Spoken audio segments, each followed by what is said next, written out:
Hello दोस्तों, नमस्कार। मैं सतीश कुमार पहलवान गुरुदीन ग्रुप ऑफ कॉलेज के यूट्यूब चैनल पर आप सभी का हार्दिक स्वागत करता हूं। आज हम बात करने वाले हैं बीए प्रथम वर्ष के समाजशास्त्र द्वितीय प्रश्न पत्र के अंतर्गत नगरों के बारे में। अगर अभी तक आपने हमारा चैनल सब्सक्राइब नहीं किया है तो कृपया चैनल सब्सक्राइब करें, लाइक करें, कमेंट करें, शेयर करें और नीचे दिए गए बेल आइकन को क्लिक करना ना भूलें ताकि नई नई वीडियोज़ की नोटिफिकेशन आप तक आसानी से पहुँच सके। तो आइए दोस्तों, शुरू करते हैं। नगर की अवधारणा ऐतिहासिक और भौगोलिक अवस्थिति के अनुसार बदलती रहती है। प्रत्येक सभ्यता की नगर के विषय में अपनी अवधारणाएं होती है। जैसे प्राचीन काल में उत्तम कोटि के नगर से अभिप्राय ऐसे स्थान से होता था जहां पर सिर्फ कृषक रहते थे, परंतु आज के नगर उनमें से पूर्णतः भिन्न हैं। आज के युग में नगरों की जनसंख्या के आधार पर परिभाषित करना अवैज्ञानिक सिद्ध हो चुका है। सरल शब्दों में नगर या शहर प्रायः उन स्थानों को कहा जाता है जहां मानव जाति के बढ़ते हुए समूहों का तेजी से एकत्रीकरण होता रहता है। नगरों की परिभाषा संबंध में R.E. डिकिंसन ने कहा है कि नगरीय बस्ती की परिभाषा मूल रूप से प्रकार का प्रश्न है, न कि जनसंख्या का। मैकाइवर तथा पेज के अनुसार नगर नई नई प्रथाओं का केंद्र स्थल होता है और उनके निरंतर आघात ने केवल सामाजिक संगठन में परिवर्तन लाए हैं, बल्कि सामाजिक रूढ़िवादी तथा ग्राम समाज के प्रतिष्ठा प्राप्त रिवाजों का भी नाश किया है। इस प्रकार मैकाइवर तथा पेज ने नगर का अन्वेषण का केंद्र और सामाजिक परिवर्तन का एक कारण माना है। समाजशास्त्री शब्दकोश के अनुसार अपेक्षाकृत एक छोटे से क्षेत्र में साधारणतः स्थायी रूप से सभी वयस्क स्त्री पुरुष एवं बच्चों की बसी हुई जनसंख्या ही शहर है, जहां समाज तथा परिवार में प्रचलित जीवन साधारणतः राजनीतिक संगठन तथा व्यापार संबंधी कार्य अथवा रोजगार चलते रहते हैं।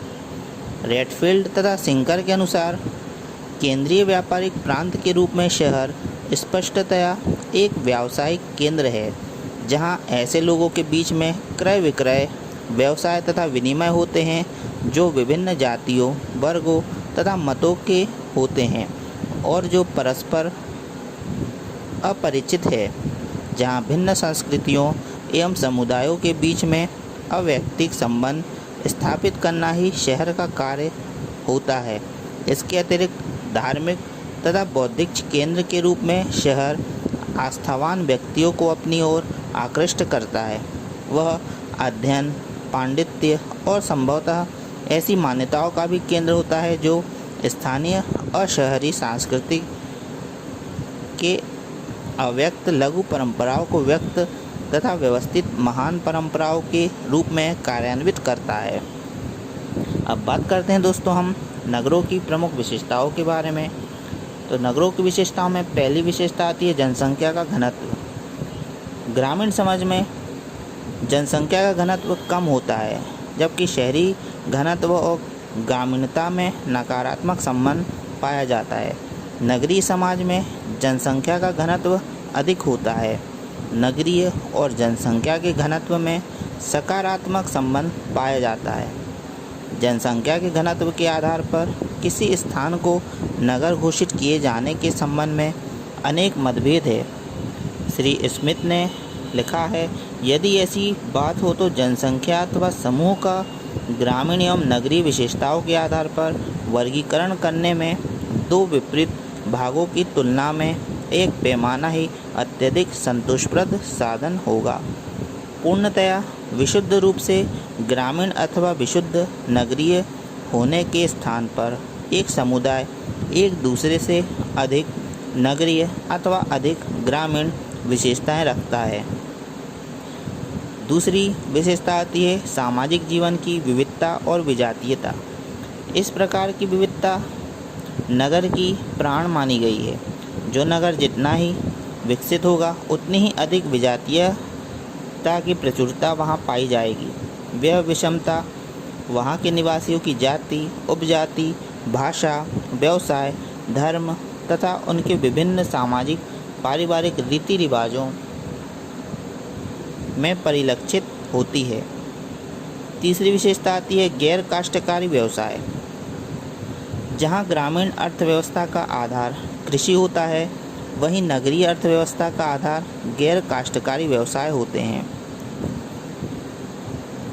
नगरीय जीवन में व्यक्ति वाणिज्य, वस्तु उत्पादन, नौकरी आदि व्यवसायों से अपनी आजीविका अर्जित करता है।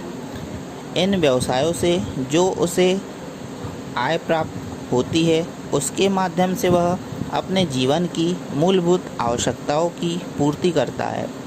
गैर काष्ठकारी व्यवसायों को ग्रामीण एवं नगरीय जीवन के अंतर का आधार भी माना गया है, लेकिन पेशों के आधार पर नगरीय जीवन को ग्राम जीवन से पृथक किया जाना युक्तिसंगत नहीं है, क्योंकि नगरीय और ग्राम जीवन परस्पर आश्रित हैं। जैसे ग्रामों द्वारा उत्पन्न अनाज का उपयोग नवनिवासी भी करते हैं। अगली विशेषता आती है गतिशीलता। गतिशीलता नगरीय समाज की एक विशेषता है, जिसके आधार पर ग्राम को नगर से पृथक किया जा सकता है। यह गतिशीलता स्थान, व्यवसाय एवं सामाजिक संबंधों के परिवर्तन में परिलक्षित होती है। नगर में भौगोलिक एवं सामाजिक गतिशीलता विशेष आवश्यक है। नगर निवासियों को परिस्थिति का निर्धारण उनके पेशों या व्यवसायों से होता है। नगर में रहने वाला व्यक्ति चाहे किसी भी जाति, धर्म और कुल का हो, उसे अपनी स्थिति में सुधार कर अपने कार्य के बल पर उच्चतम सामाजिक प्रतिष्ठा प्राप्त करने के अवसर सुलभ हो जाते हैं। नगर में पाई जाने वाली इस गतिशीलता को वहाँ का औद्योगिकरण, यंत्रीकरण तथा आवागमन के साधन विशेष प्रोत्साहित करते हैं। अगली विशेषता आती है जनसंख्या का विस्तार। ग्राम एवं नगर को पृथक करने में जनसंख्या के विस्तार को प्रमुख आधार माना जाता है, लेकिन इस संबंध में कोई निश्चित विभाजन रेखा नहीं अपनाई जा सकती।